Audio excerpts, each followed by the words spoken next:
ஆண்டவரால் ஆசீர்வதிக்கப்பட்ட அருமையான தேவ ஜனங்களே, இன்று நாம் வாசிக்கக்கூடிய தலைப்பு என்னவென்றால், ஒரு முறை சாப்பிட்டால் போதுமா? வானத்திலிருந்து இறங்கின அப்பம் இதுவே, இந்த அப்பத்தை புசிக்கிறவனோ என்றென்றைக்கும் பிழைப்பான். யோவான் 6வது அதிகாரம் 58வது வசனம். பொதுவாகவே உணவகங்களுக்கு சென்று உணவு உண்பதை அனைவரும் விரும்புகின்றனர். அப்படி செல்லும் பொழுது பிடித்தமான உணவை தங்கள் வயிறு நிறைய சாப்பிடும் பழக்கம் உள்ளவர்கள் அநேகர் இருக்கின்றனர்.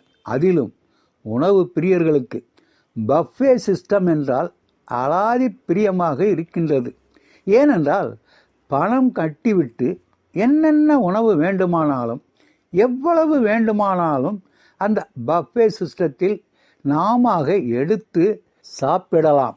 எவ்வளவு நன்றாக இருக்கும் என்று நினைத்து பாருங்கள். ஒருமுறை பஃபே உணவகத்துக்கு சென்று தட்டை பலவித உணவுகளால் நிறைத்து வைத்து ஒரு வாரத்துக்கு தேவையான உணவை சாப்பிட்டால் நமக்கு நன்றாக தெரியும். ஆனால் அப்படி செய்ய இயலாது. பஃபேயில் எவ்வளவு அதிகமாக சாப்பிட்டாலும் அடுத்த நாள் பசிக்கத்தான் செய்யும். நாம் மீண்டும் சாப்பிட்டுத்தான் ஆக வேண்டும். இதே அணுகுமுறை அல்லவா நம்முடைய ஆவிக்குரிய வாழ்வுக்கும் தேவைப்படுகின்றது. ஆனால் ஒரு நாள் எடுத்த ஆத்ம ஆகாரம் ஒரு வாரத்துக்கு போதும் என்பது போல், ஒரு நாள் நம் ஆத்மாவுக்கு வேண்டிய ஆகாரத்தை கொடுத்துவிட்டு மற்ற 6 நாட்களும் ஆத்மாவை பட்டினி போடுகின்றோம். பசியாயிருந்த 5000 பேரை 5 அப்பம் 2 மீனை கொண்டு போஷித்தவர், ஜீவ அப்பம் நானே என்று கூறினவர், தன்னை புசிக்கிறவர்கள் என்றைக்கும் பிழைப்பார்கள் என்று கூறினார். இங்கு சொல்லும் பொழுது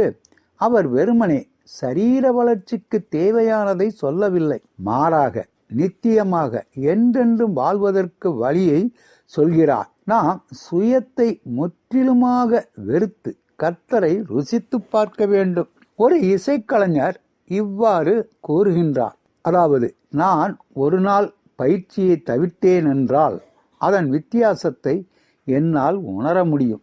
நான் 2 நாள் பயிற்சியை தவிர்த்தால் என் நண்பர்கள் என்னை அதிகமாக கவனிப்பார்கள். 3 நாள் பயிற்சியை தவிர்த்தால் மக்கள் கவனிப்பார்கள். ஆம், கிறிஸ்தவர்கள் பலர் தங்கள் மதத்தை பயிற்சி செய்வதை விட்டுவிடுகிறார்கள். முதலில் அவர்கள், பின்னர் நண்பர்கள், அதன் பின்னர் உலகமே கவனிக்கின்றது அவர்களை.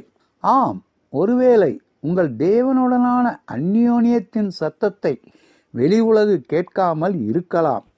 ஆனால் அது ஒரு நாளும் ஆண்டவருக்காக ஒன்றையும் நிறைவேற்றாது. தவறாமல் நாள்தோறும் ஜெபித்த ஒரு ஆத்மாவும் அதை இழந்து போனதில்லை. சிந்திப்போம் நண்பர்களே. மன்னாவை 6 நாட்கள் சேர்த்தார்கள், 7 நாளும் சாப்பிட்டார்கள் அல்லவா? நாம் எப்படி இருக்கின்றோம்? ஆண்டவரே, எங்களது ஆவிக்குரிய வாழ்வு எப்பொழுதும் உம்முடன் தொடர்பில் உள்ளதாக எங்களை வழிநடத்தும் என்று நாம் ஜெபிக்கலாமா? ஆண்டவர் தாமே நம் அனைவரையும் ஆசீர்வதிப்பாராக. ஆமேன்.